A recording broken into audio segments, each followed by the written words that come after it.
Hey everyone, my name is Nikhil with Shelf-Esteem, a Booktube channel made by a film, television, and gaming composer specializing in book adaptations.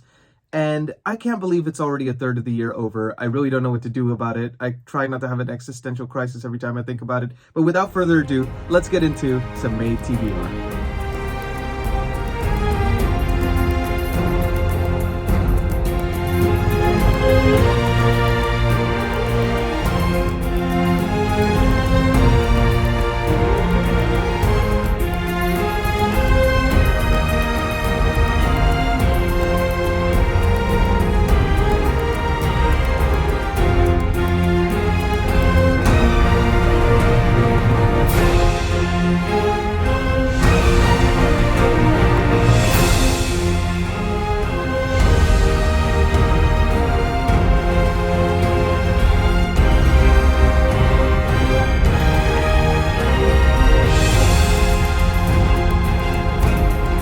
Welcome back to the channel. For those of you who are new here, my name is Nikhil with Shelf-Esteem.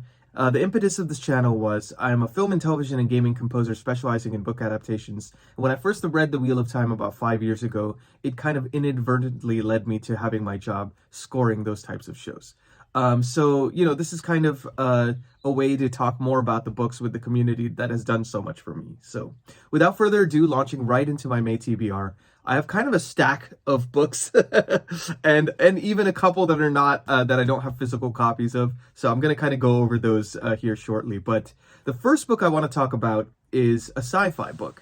Now, this book I've had on my TBR list for a couple of years now. People have been telling me so much about it, and I don't know much about Adrian Tchaikovsky, but I've heard great things about Children of Time, so that's going to be my first book here. For those of you who don't know much about him and about this book, I'm going to kind of read the back flap here for you. I'm very excited about this one because I'm going to be reading this along with a filmmaker that I've collaborated with a couple times in the past, and we've been forming our own little book club, just the two of us, because he likes to read just as much as I do, and there's not very many people who have, that I know in my immediate circle, that like to read that much. So yeah, so I'm very excited about that, and I'm going to read this back flap for you so you kind of get a little bit more context. But it says, "Who will inherit this new earth? The last remnants of the human race left a dying earth, desperate to find a new home. Following their ancestors' star maps, they discovered the greatest treasure of a past age, a world terraformed and prepared for human life. But all is not right in this new Eden.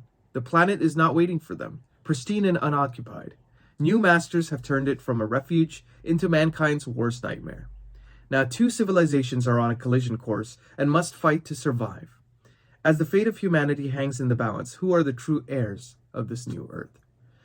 Sounds pretty awesome to me, honestly. I love high concept sci-fi personally, and I actually like it when sci-fi books get into more of the science of it, and whilst maintaining kind of a story first approach. I love the idea of having kind of like a lot of high concepts within this sci-fi story. So I'm very excited to kind of explore this one.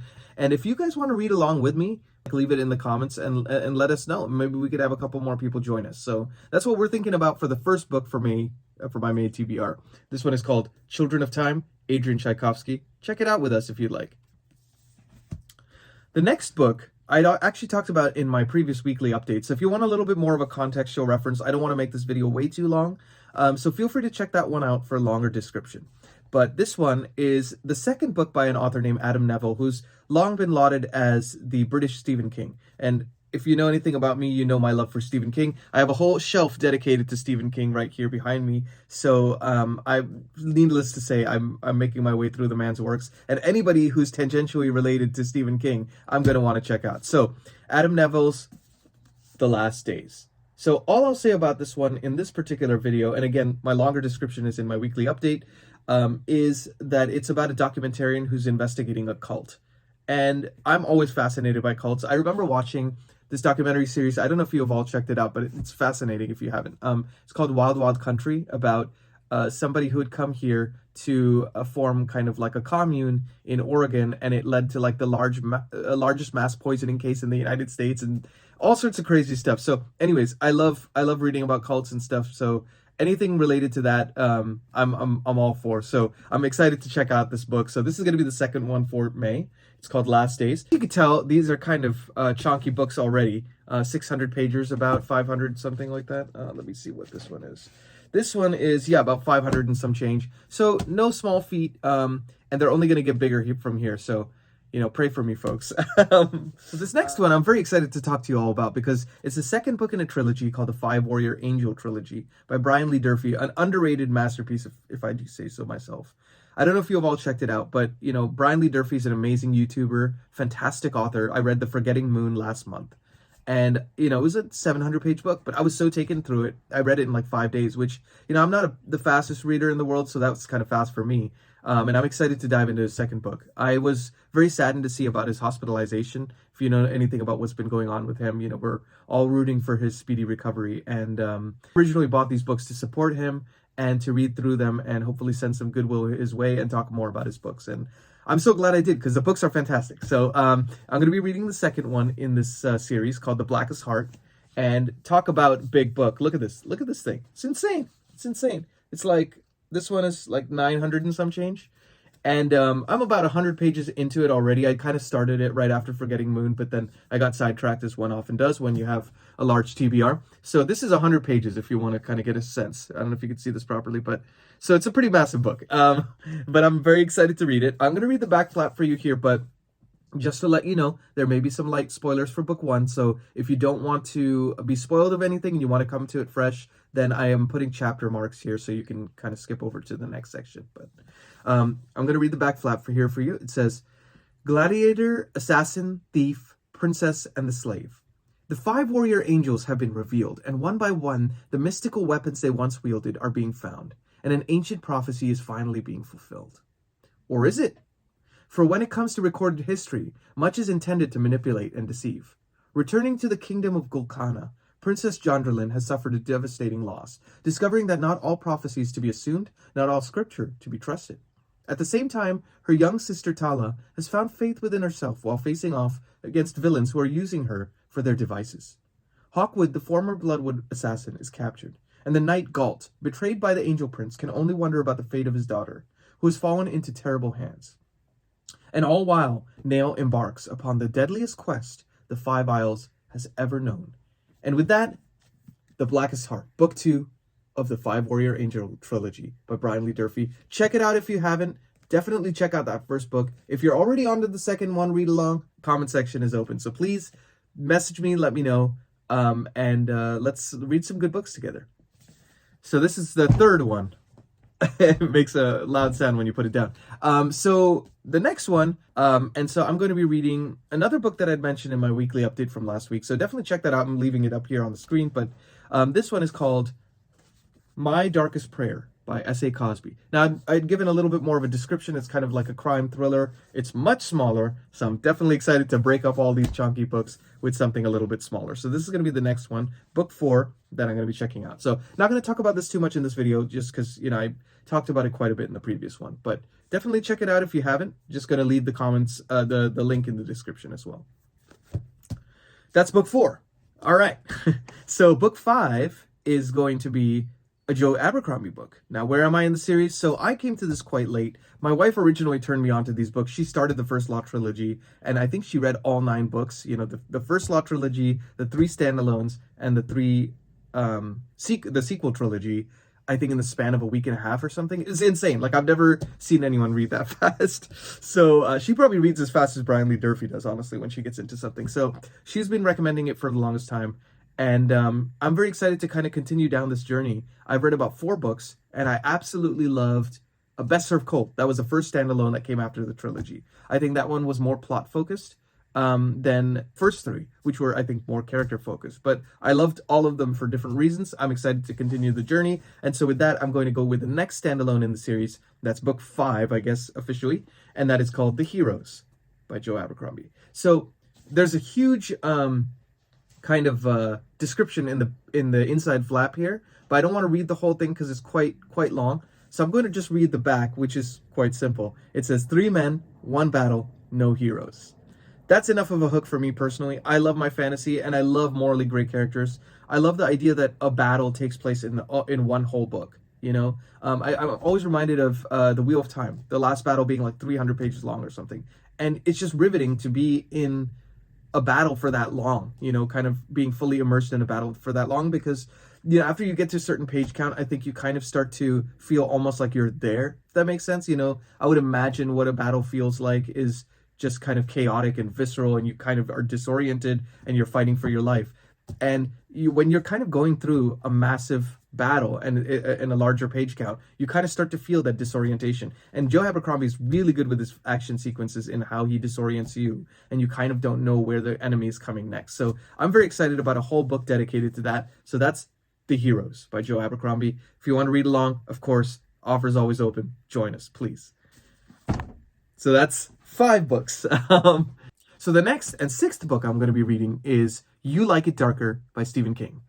And I'm very excited about this because anytime Stephen King comes out with a book, I'm a day one reader personally. And, you know, I'd read Holly, the last one that he had come out with. I was kind of mixed on it, but I enjoyed it for what it was. I'm just grateful to get, you know, still be getting books like once or twice a year from the man. Now that he's in his mid-70s, he's still prolific as ever. So I'm always grateful for his books whenever they do come out. So I'm particularly excited about this because this is a dedicated short story collection, and it's been a while since he's released one of these, and I've always liked his short story collections. I think, you know, any of the plotting problems or, you know, some of the middle sections of his books, which sometimes start to meander in certain books, you know, or his endings kind of feel a little bit abrupt at times. I feel like in the short stories, I kind of enjoy the arc of the stories that much more consistently. So I'm very excited to see kind of what he does with this newest collection. So You Like It Darker, I think it's going to be out in May. I want to say May 10th, or I could be wrong. I'll double check the date. But that one I'm very excited about. So definitely check that one out. It's good. We're very lucky to still get some books from the man. So You Like It Darker will be book number 6. And the final book, book number 7, is also a chunky book. It's about 800 pages long. So this one I'm definitely going to put in the maybe pile. I might have to kind of switch it over to June if it doesn't end up happening in May, or I'll start it and maybe spread it out over a couple months. But I'm very excited about this book because I first heard about it on Mike's Book Reviews, which if you haven't checked out his channel, I'm also leaving it in the description. And I will sing praises about him from the rooftops if I need to, because he's my favorite booktuber. And he's given me so many recommendations, and whatever I can do to always spotlight him and how wonderful he is. So anyways, this book, the 7th and final book of the May TBR list, is The Blackwater Saga by Michael McDowell. Now, this is a book that came out in 1983. It's a very Southern Gothic horror kind of book, and it seems to be a family drama that spreads out across generations. I love stuff like that where the horror is sometimes lurking in the background. Robert McCammon does that really well. Stephen King does that really well. So anyone of that ilk, I'm very excited about reading. And I heard that the Blackwater Saga was actually released as 6 serialized novels or novellas, maybe. And this kind of made up this 800-page omnibus. And that was actually the impetus for Stephen King releasing his serialized version of The Green Mile about 15 years later. So pretty fascinating stuff. And so I'm really excited to check it out. I'm going to read the description here from Google Books that I just found. So I just want to read that for you. So you can jump on if you feel that this is something that's up your alley. But it says, Blackwater is the saga of a small town, Perdido, Alabama, and Eleanor Dammert, the stranger who arrives there under mysterious circumstances on Easter Sunday, 1919. On the surface, Eleanor is gracious, charming, anxious to belong in Perdido, and eager to marry Oscar Caskey, the eldest son of Perdido's first family. But her beautiful exterior hides a shocking secret. Beneath the waters of the Perdido River, she turns into something terrifying, a creature whispered about in stories that have chilled the residents of Perdido for generations. Some of those who observe her rituals in the river will never be seen again. Come on. I mean, that sounds amazing. I love horror that, you know, where you kind of feel like it's just lurking there in the background, in the periphery of your vision as you're reading about this family drama. So I'm very excited about this kind of stuff. I remember watching Mike Flanagan's The Fall of House of Usher, I think it was called, right? And that had that generational family kind of curse feeling with this horror element lurking in the background. I don't know. I love stories like that. So I'm very excited to check it out. I think you'll probably like it if you like Stephen King or Robert McCammon. That's what I've heard anyway. So if you feel like checking it out with me, please leave it in the comments. Any of these book recommendations resonate with you, please leave it in the comments as well. And also let me know, what are your May TBRs? Let me know if I'm missing anything I should put on the list for future months, because, you know, frankly, this channel is only as good as the opinions that you guys have. because I can give you mine, but I love this to be a dialogue. I love this to be a conversation, because why do we read? Because so that we can enjoy the books, and then also so we can share it with the people that we care about. And I really care about your opinions. So let me know what you think in the comments, and thank you for watching. I'm Nick here with Shelf-Esteem. I'll see you very soon. Take care of yourselves, take care of each other, and I'll see you next time.